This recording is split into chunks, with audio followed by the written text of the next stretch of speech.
भाइयों बहनों, कांग्रेस ने अपने लंबे शासन में हिमाचल का जितना नुकसान किया है, उसकी भरपाई के लिए और फिर तेज गति से काम करने के लिए भाजपा को दोबारा जिताना, भाजपा को बार बार जिताना और दिल्ली की मोदी सरकार की भी भाजपा सरकार को पूरी मदद मिलती रहे, ये पक्का करने वाला ये चुनाव है।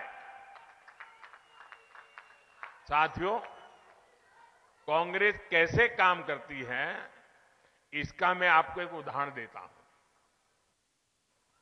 एक एक चीज याद रखिए, भूलना मत। 50 साल से ज्यादा हो गए जब कांग्रेस ने गरीबी हटाओ की बात कही थी। जब भी आओ गरीबी हटा के नारे लगाओ, गरीबी हटाओ नारे लगाओ, वादा करना, और लोग भी मानते थे हाँ यार गरीबी जाएगी। चुनाव होते गए, गरीबी हटाओ का नारा देकर कांग्रेस सरकार बनाती गई, लेकिन देश से गरीबी नहीं हटी। झूठे वायदे करना, झूठी गारंटी देना, ये कांग्रेस की पुरानी तरकीब रही है। आपको याद होगा, किसानों को कर्ज माफी के नाम पर कांग्रेस किस तरह झूठ बोलती रही, इसका गवाह भी पूरा देश रहा है। कांग्रेस की सच्चाई ये है कि 2012 में जिस घोषणा पत्र पर वो चुनाव जीते, मैं आज से 10 साल पहले की बात कर रहा हूं, उसमें आप निकाल करके देख लीजिए, 2012 में उनके जो वादे किए थे, जो उनके घोषणा पत्र में लिखा था, एक भी काम उन्होंने 2012 से 17 आपने उनको सर आंखों पर बिठाया, आपका एक भी काम उन्होंने किया नहीं, खोल करके देखा नहीं घोषणा पत्र उन्होंने, कि जो हम कहते हैं उसे पूरा करने के लिए भाइयों बहनों दिन रात खपा देते। भाजपा जो संकल्प लेती है उसकी सिद्धि करके दिखाती है। भाजपा ने जम्मू कश्मीर से आर्टिकल 370 हटाने का संकल्प लिया था ना? पूरा किया कि नहीं किया? पूरा किया कि नहीं किया? भाजपा ने राम मंदिर बनाने का संकल्प लिया था, और वो निर्णय भी इसी हिमाचल की धरती में, पालमपुर में भाजपा की वर्किंग कमेटी में निर्णय किया गया था। भाइयों, इसी देवभूमि में निर्णय किया गया था। आज राम मंदिर बन रहा है कि नहीं बन रहा है? आप बताइए, बन रहा है कि नहीं बन रहा है? ऐसे नहीं, जरा जोरों से बोलिए, बन रहा है कि नहीं बन रहा है? वादा निभाया कि नहीं निभाया? वचन पूरा किया कि नहीं किया? साथियों, भाजपा के संकल्पों की सिद्धि का एक और उदाहरण, ये तो हमारी वीरों की भूमि है। हर परिवार फौजी परिवार है, हर घर हिंदुस्तान के सुरक्षा का किला है। अब देखिए, वन रैंक वन पेंशन एक ऐसा उदाहरण है, वो कांग्रेस को जानने समझने के लिए काफी है। कांग्रेस 40 साल से देश के फौजियों को हर चुनाव में वादा करती थी। आपके हिमाचल के मेरे फौजी परिवार बराबर याद होगा, हर बार वादा करते थे, वन रैंक वन पेंशन बस आ जाएगा, चुनाव जिता दो, आ जाएगा चुनाव। कितनी सरकारें बनी, कितने ही प्रधानमंत्री आए, कितनी बार वादे करके गए, लेकिन इतने वर्षों तक केंद्र में कांग्रेस की सरकार रहने के बावजूद भी वे कभी भी वन रैंक वन पेंशन को लागू नहीं किया और दिखावे के लिए बजट में मामूली 100, 200, 300 करोड़ रुपया डाल देते थे और लिख देते थे, लेकिन इससे होना नहीं था। ये आंख में धूल झोंकने की उनकी आदत, झूठे वादे करना, चुनाव जीतना फिर भूल जाना, यही उनका चरित्र। हिमाचल में हर बार वो झूठ बोलते रहे।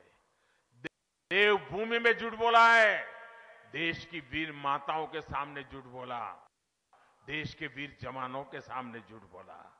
भाइयों बहनों, मैं हिमाचल में आपके वोट मांगने के लिए आया था और मैंने हिमाचल में आकर के मैं कहा था, मैं जानता हूं मामला बहुत बड़े धन का है, धन खर्च करना पड़ेगा, तिजोरी खाली करनी पड़ेगी, लेकिन ये वादा मैं पूरा करूंगा।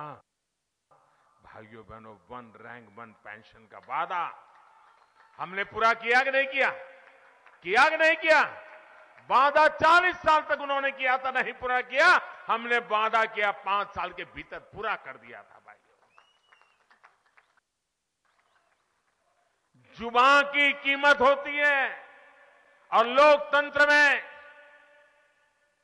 भारतीय जनता पार्टी की जुबान जनता जनार्दन को समर्पित होती है, जनता जनार्दन के लिए संकल्पित होती है। भाइयों, वन रैंक वन पेंशन लागू होने की वजह से हमारे रिटायर्ड फौजी साथियों की जेब में, उनके परिवार के पास पहले जो पेंशन जाता था उससे अतिरिक्त और 60,000 करोड़ रुपया मेरे इन फौजी परिवारों के जेब में गए। भाइयों, 60,000 करोड़ रुपया बहुत बड़ी अमाउंट होती है। आप ध्यान दीजिए साथियों, क्या कांग्रेस सरकार होती तो ये 60,000 करोड़ रुपया मेरे फौजी परिवारों के घर में आते क्या? फौजी परिवारों के विधवाओं के घर में जाते क्या? भाइयों बहनों, कांग्रेस की सरकार होती तो आज भी वन रैंक वन पेंशन के नाम पर आप लोगों को ठगती रहती। साथियों, उनके वादे कभी सही नहीं निकले। इस चुनाव में भी वादे करने में पीछे नहीं हटेंगे, उन पे भरोसा मत करना। कांग्रेस का एक और इतिहास रहा है जिसकी बहुत चर्चा नहीं हुई है। आज के युवा तो ये भी नहीं जानते होंगे कि आजादी के बाद देश का पहला घोटाला कांग्रेस ने रक्षा क्षेत्र में ही किया। कांग्रेस की सरकार रही तब तक उसने रक्षा सौदों में जमकर दलाली खाई, हजारों करोड़ के घोटाले किए। इसके साथ ही कांग्रेस ने एक और बात सुनिश्चित की, कांग्रेस कभी नहीं चाहती थी कि देश रक्षा साजो सामान के मामले में आत्मनिर्भर बने। वो सेना के लिए हर खरीद में कमीशन चाहती थी, अपने नेताओं की तिजोरी भरना चाहती थी। इस वजह से हमेशा हथियार खरीदने में देरी की गई। इसका नुकसान किसे हुआ? इसका सबसे बड़ा नुकसान हुआ हिमाचल की उस वीर माताओं को जिसने अपना बेटा मातृभूमि की रक्षा के लिए बॉर्डर पर लड़ने के लिए भेजा था। इसका सबसे बड़ा नुकसान हमारे हिमाचल की बहन बेटियों को हुआ। उन बहनों ने जिसने अपना भाई दुश्मन से मोर्चा लेने के लिए सीमा पर भेजा था, इसका नुकसान हिमाचल की हजारों महिलाओं ने उठाया, हजारों बच्चों ने उठाया। हथियारों में दलाली खाकर कांग्रेस ने कितनी ही जिंदगियों के साथ खिलवाड़ किया है। मैं हिमाचल की किसी माता, बहन, बेटी के साथ यह अन्याय नहीं होने दूंगा। इसलिए आज भारत आत्मनिर्भर होने का अभियान चला रहा है, अपने हथियार खुद बनाने पर जोर दे रहा है। साथियों, कांग्रेस देश की रक्षा की ही नहीं, बल्कि देश के विकास की भी हमेशा से विरोधी रही है। गुजरात में इतने साल इसे खुद महसूस, आपने मुझे सेवा का अवसर दिया तो मैं चाहता था कि हिमाचल में विकास की योजना तेजी से आगे बढ़े। मैं 2014 की बात कर रहा हूं। जब मैं दिल्ली में बैठा तो हिमाचल के साथ मेरा लगाव रहा था, हिमाचल ने मुझे बहुत प्यार दिया था, तो मुझे स्वाभाविक बैठते ही हिमाचल याद आना बहुत स्वाभाविक था। लेकिन भाइयों बहनों, उस समय यहां कांग्रेस की सरकार थी और मुझे आज भी याद है केंद्र सरकार की अनेकों योजनाओं को कैसे यहां की कांग्रेस सरकार ने लागू नहीं होने दिया, अड़ंगे डाले, रुकावटें डाली। उनके दिमाग में तो यही नशा था कि मोदी होता कौन है, ये दिल्ली सरकार होती कौन है, हमारी मर्जी क्या करे क्या ना करे, और मोदी की योजनाओं को लागू करेंगे तो ये हिमाचल के लोग तो मोदी को अपना नेता मानेंगे, हमें तो मानेंगे नहीं। इसी चिंता में दिल्ली से मैं योजना भेजता था, पैसे भेजता था, वे इसको अड़ंगे लगा करके बैठ जाते थे। मैं इसका एक उदाहरण देता हूं आपको। 2014 से और 2016 के बीच यहां कांग्रेस की सरकार थी और दिल्ली में आपने मुझे बिठाया था। हमने प्रधानमंत्री आवास योजना शहरी के तहत घर बनाने की, जो शहर में लोग हैं जिनके पास अपने घर नहीं है, जैसे सुंदरनगर हो, मंडी हो, शिमला हो, कांगड़ा हो, जिनके पास घर नहीं है, भाई उनको घर होना चाहिए। और ये पहाड़ों में ठंड में झुग्गी झोपड़ी में जिंदगी बसर करते हैं, उनको अच्छा पक्का छत वाला घर मिलना चाहिए। तो हमने प्रधानमंत्री शहरी घर बनाने की योजना के तहत हमने पैसे दिए। उनका काम था सिर्फ उन पैसों को खर्च करके लागू करना। 2014 से 17, ये मेरे पत्रकार मित्र भी आंखें फट जाएगी आपकी सुन करके, 2014 से 17 इतनी बड़ी सरकार, इतना बड़ा मेरा हिमाचल, ये मेरी वीर भूमि, वीर माताएं, कितने घर बने होंगे। 14 से 17 पैसे भारत सरकार दे रही थी, कितने घर बने होंगे आप अंदाज लगा सकते हो। मैं बोलूंगा तो आपको भी शर्म आएगी। जैसे जैसे चुनाव नजदीक आते जा रहे हैं वैसे वैसे ही प्रदेश में हलचल भी तेज होती जा रही है, सरगर्मियां तेज होती जा रही हैं। तमाम चुनावी जो दौरे हैं वो लगातार बड़े नेताओं के द्वारा किए जा रहे हैं। इस दौरान प्रधानमंत्री नरेंद्र मोदी मंडी में मौजूद हैं, मंडी में जनसभा को वो संबोधित कर रहे हैं।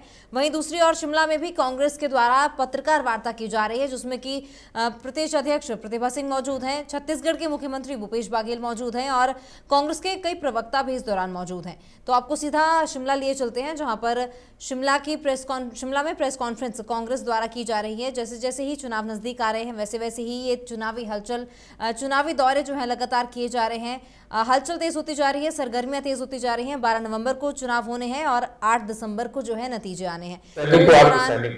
कैंटीन की सुविधा में विस्तार करने के लिए निःशुल्क भूमि उपलब्ध कराई जाएगी, जो उनके लिए कैंटीन बनेगी। सेवारत रक्षा और अर्धसैनिक कर्मियों के लिए बंदूक लाइसेंस के नवीनीकरण पर 50% की छूट दी जाएगी गन लाइसेंस पे, आप लोगों के लिए नहीं है। जो सशस्त्र बलों अर्धसैनिक बलों के सेवारत जवानों को 2 साल के ब्लॉक में एक बार हिमाचल पर्यटन के होटलों और रिजॉर्ट में 50% की छूट दी जाएगी। पुलिस कर्मचारियों को 13वें महीने का अतिरिक्त वेतन नए वेतनमान के आधार पर दिया जाएगा। तीसरे में 1 महीने के 7 साल में 1 महीने का अतिरिक्त वेतन। पुलिस कर्मियों के राशन केवल 27% है, इससे बढ़ाया जाएगा और पड़ोसी राज्यों के समकक्ष लाया जाएगा। पत्रकार, आप लोगों का विषम परिस्थितियों में पत्रकारों की सहायता के लिए जनसंपर्क विभाग में पत्रकार राहत कोष की स्थापना की जाएगी। इसमें स्वयं पत्रकार और उनके सगे संबंधियों को 2 लाख रुपए तक की सहायता मिल सकेगी। सेवानिवृत्त पत्रकारों के लिए पेंशन योजना लागू की जाएगी। जो रिटायर्ड जर्नलिस्ट हैं उनके लिए पेंशन स्कीम लाए हैं, उनके लिए पेंशन स्कीम लागू की जाएगी रिटायर्ड जर्नलिस्ट के लिए। स्वास्थ्य, जिस दिन आपके दफ्तर आपको रिटायर कर, ये तो आपके ऑफिस पे है, कब रिटायर करता आपका ऑफिस, है ना। स्वास्थ्य सेवा थोड़े रह गया है, इसकी पूरे पढ़ देते ताकि ये सैलिएंट फीचर है, मुख्य पॉइंट। स्वास्थ्य हिमाचल में हर बार अस्पतालों तक पहुंचना संभव नहीं हो पाता, इसलिए दूर दराज के इलाकों तक कांग्रेस सरकार मोबाइल क्लिनिक सुविधा शुरू करेगी। सभी एचएससी, पीएचसी, सीएचसी में स्टाफ, डॉक्टर और पैरामेडिकल स्टाफ की भर्ती की जाएगी ताकि सभी संस्थानों को स्वतंत्र रूप से चलाया जा सके। प्रदेश के अन्य बड़े जिलों में मेडिकल कॉलेज की स्थापना की जाएगी और एमसीआई के माध्यम से मेडिकल कॉलेजों की सीटें भी बढ़ाई जाएंगी। डॉक्टरों की भर्ती WHO विश्व स्वास्थ्य संगठन के मापदंड के अनुरूप और वॉक इन इंटरव्यू के आधार पर नियुक्तियों को जारी रखा जाएगा, जिससे स्वास्थ्य क्षेत्र में डॉक्टरों की कमी न हो।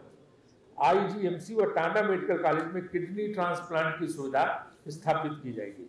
IGMC में प्राथमिकता के आधार पर पार्किंग स्थल का निर्माण कराया जाएगा। शिक्षा प्रणाली, हर निर्वाचन क्षेत्र में 4 अंग्रेजी माध्यम स्कूल खोले जाएंगे। सभी स्तर के स्कूल में 5000 से अधिक शिक्षकों के पद रिक्त हैं, इन्हें प्राथमिकता के आधार पर भरा जाएगा। 2000 से अधिक स्कूलों में केवल एक ही शिक्षक है। RTI मानकों के अनुसार छात्र शिक्षक अनुपात को ध्यान में रखकर शिक्षकों की पद स्थापना नियुक्ति होगी। 1785 स्कूलों में केवल 10 छात्र। युक्तियुक्तिकरण द्वारा इन स्कूलों में छात्रों की संख्या बढ़ाई जाएगी। निजी शिक्षण संस्थानों में फीस को नियंत्रित किया जाएगा और समाज के पिछड़े वर्गों की फीस में कमी की जाएगी। यह अनुमान है कि राज्य में लघु वनोपज का आर्थिक आकार लगभग 4500 करोड़। सरकार वन प्रबंधन समितियों के माध्यम से लघु वनोपजों की न्यूनतम समर्थन मूल्य पर खरीदी करेगी, जिससे वन क्षेत्रों में रहने वाले लोगों की आर्थिक स्थिति में सुधार हो सके। नौतोल भूमि पात्र व्यक्तियों को 2017 तक दी गई थी, उसके बाद भाजपा सरकार ने इस प्रथा को बंद कर दिया था। कांग्रेस सरकार इस प्रक्रिया को पुनः शुरू करेगी। नौतोल भूमि पात्र जनजाति, दलित व अन्य पिछड़ा वर्ग के लिए व्यावसायिक और प्रतियोगी परीक्षाओं के कोचिंग सेंटर में अनुसूचित जाति व जनजाति के छात्रों को मुफ्त कोचिंग दी जाएगी। गुज्जर, गद्दी, लबाड़ा, गोरखा और अन्य पिछड़ा वर्ग के लिए गठित बोर्डों को और अधिक मजबूत किया जाएगा।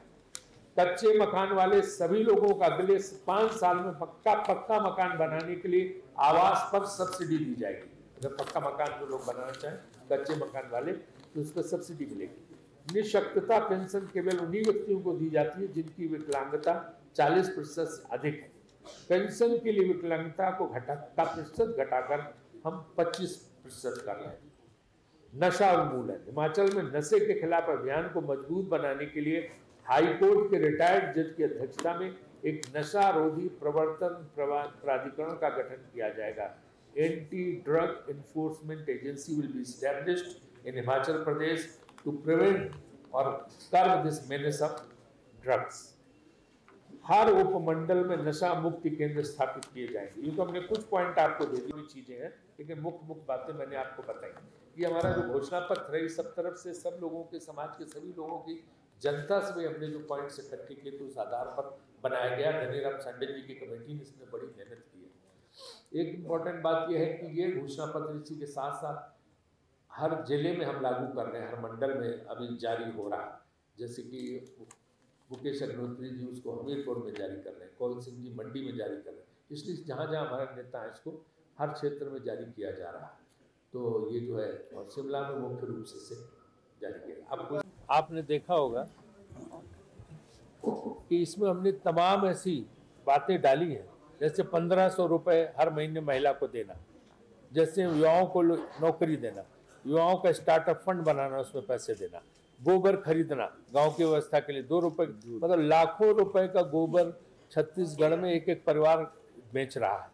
हमने दूध खरीदने का स्कीम, तो उससे पैसा लोगों के पास आएगा और उस पैसे से वो महंगाई जो है, जो महंगाई ये केंद्र सरकार बढ़ा रही है, उस महंगाई से वो मुकाबला कर सके। उनको आर्थिक रूप से चाहे शहर हो और चाहे गांव हो, उनको हम शक्तिशाली बनाएंगे, नौकरियां देंगे, रोजगार के अवसर पैदा करेंगे और इसके अलावा ग्रामीण अर्थव्यवस्था को इसके जरिए मजबूत करेंगे।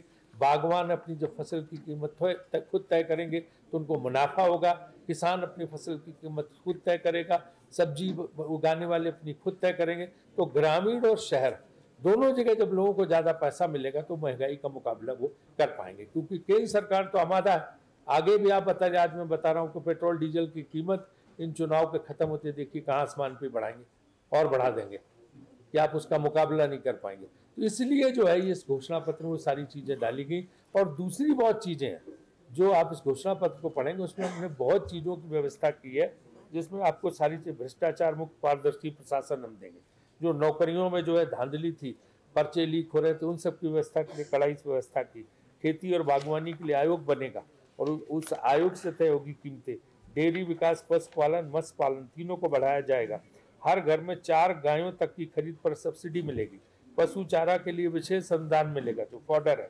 नई पर्यटन नीति हमने बनाई है, स्मार्ट विलेज की नीति, और टैक्सी सेवा पर्यटन का अभिन्न अंग है। टैक्सी वालों को हम बहुत राहत देने वाले हैं। यहाँ टैक्सी सर्विस यूनियन जो है उनसे, क्योंकि हमने जो घोषणा पत्र तैयार किया है इस सबकी सलाह लेके किया है, तमाम वर्गों की सलाह लेने के बाद इसको तय किया है। तो उसमें उन सबके लिए सुविधाएं हमने दी हैं। टैक्सी परमिट की अवधि 10 की जगह 15 साल की जाएगी। अभी 10 साल में टैक्सी को रिटायर कर देते, हम उसको 15 साल करने जा रहे हैं। धार्मिक स्थलों को पर्यटन की दृष्टि से विकसित करने और ढांचागत विकास के लिए विधायकों को देवभूमि विकास निधि के तहत बजट आवंटित किया जाएगा ताकि देवभूमि का विकास हो सके। 5000 किलोमीटर हम नई सड़कें बनाएंगे। जो प्री कोविड HRTC रूट थे तो तत्काल प्रभाव से शुरू किए जाएंगे, क्योंकि उनको बंद कर दिया गया था कोविड के नाम पर, उनको रूट्स को शुरू नहीं किया। रेलवे परिवहन, भानुपल्ली बिलासपुर रेल परियोजना को जल्द से जल्द पूरा कराने के लिए प्रयास किए जाएंगे। Baddi Chandigarh fast rail corridor को यथाशीघ्र पूरा करवाने का प्रयास किया जाएगा। पठानकोट, जोगिंदरनगर और कालका शिमला रेल लाइनों को सुधारकर ट्रेनों की संख्या बढ़ाने का प्रयास हम कराएंगे। इसमें राज्य सरकार पूरी सहयोग देगी, केंद्र सरकार अगर इस प्रयास को करने की कोशिश करती, क्योंकि अभी तो जमीन में नहीं मिलती। जो वादे उन्होंने रेल लाइन के किए थे वो नहीं पूरे हुए, और झूठा जो दे दिया प्रधानमंत्री तक बोल गए, गलत बोल गए बेचारे, और गृह मंत्री भी वहां तक रेल लाइन बन गई, क्योंकि रेल लाइन बनी नहीं जहां तक उनकी घोषणा थी। वन एवं पर्यावरण के लिए उद्योगों के लिए विशेष रूप से, चाहे वो जो फूड प्रोसेसिंग यूनिट हो और चाहे सोलन में मशरूम, सेब और टमाटर और साग सब्जियों के प्रसंस्करण के लिए स्पेशल फूड पार्क, उद्योगों को रियायती दर पर बिजली, न्यूनतम मजदूरी बढ़ाकर 500 रुपये प्रतिदिन की जाएगी। फल और सब्जियों को बाजार तक सुचारू रूप से पहुंचाकर vegetable and horticulture marketing federation का गठन किया जाएगा। नोटबंदी और कोरोना काल में बीमार हो गए बंद उद्योगों को पुनर्जीवित करने के लिए विशेष पैकेज दिया जाएगा। हर घर को 300 यूनिट बिजली मुफ्त दी जाएगी। यूनिट का हिसाब इस तरह से रखा जाएगा कि ज्यादा खपत करने वालों को भी इस छूट का लाभ मिल सके। इससे गरीब और मध्यम वर्गीय परिवारों को प्रतिमाह कुछ बचत हो सकेगी, जिससे वो महंगाई से लड़ सकेंगे। विद्युत परियोजनाओं से प्रभावित परिवारों को रोजगार सुनिश्चित किया जाएगा। नई विद्युत परियोजनाओं में प्रभावित परिवार के कम से कम एक सदस्य को रोजगार की 100% गारंटी दी जाएगी। ग्रामीण विकास के लिए भी हमने इसमें व्यवस्था बनाई है। शहरी विकास के लिए हमने जनसंख्या के आधार पर पार्किंग स्थल विकसित करने का जो है घोषणा की है। मनरेगा के तहत शहरी आजीविका की योजना लागू की जाएगी। जैसे मनरेगा हम गांव में देते हैं, शहरों में भी एक तरह से मनरेगा लागू करेंगे वहां पे, और शहरी बेरोजगारों को काम मांगने का हक मिलेगा। सभी नगर निगम में 3 बड़े पार्क विकसित किए जाएंगे, जिसमें जॉगिंग ट्रैक और आउटडोर जिम उपकरण शामिल होंगे, ताकि यूथ यहाँ का स्वस्थ रह सके। और प्रदेश के कठिन एवं दुर्गम स्थानों पर मोबाइल वैन पर राशन दुकान की योजना चलाई जाएगी। राशन दुकानों के लिए 1 टाइम लाइसेंस की व्यवस्था की जाएगी। राशन डिपो धारकों का मानसिक मानदेय बढ़ाकर 20,000 रुपए किया जाएगा। और जो खनन माफिया भाजपा सरकार में चल रहा है, इस खनन माफिया को खत्म करने के लिए पूरी तरह से कड़े कदम उठाए जाएंगे। अवैध खनन में शामिल किसी भी व्यक्ति पर कड़ी धाराओं के तहत मामला दर्ज किया जाएगा और लाइसेंस रद्द कर दिया जाएगा। पानी के लिए हम रेन वाटर हार्वेस्टिंग की नई नीति बनाएंगे और जो हिमाचलियत है उसके लिए हम सारे जो है संस्कृति और परंपराएं उनका ख्याल करने के लिए उसको भी इस योजना में शामिल किया गया। जो आप पढ़ेंगे तो आपको पता चलेगा। हिमाचली भाषा के मानकीकरण की संभावना पर विचार करने के लिए भाषा विज्ञानियों के पंजाब हिमाचल के साथ नमस्कार।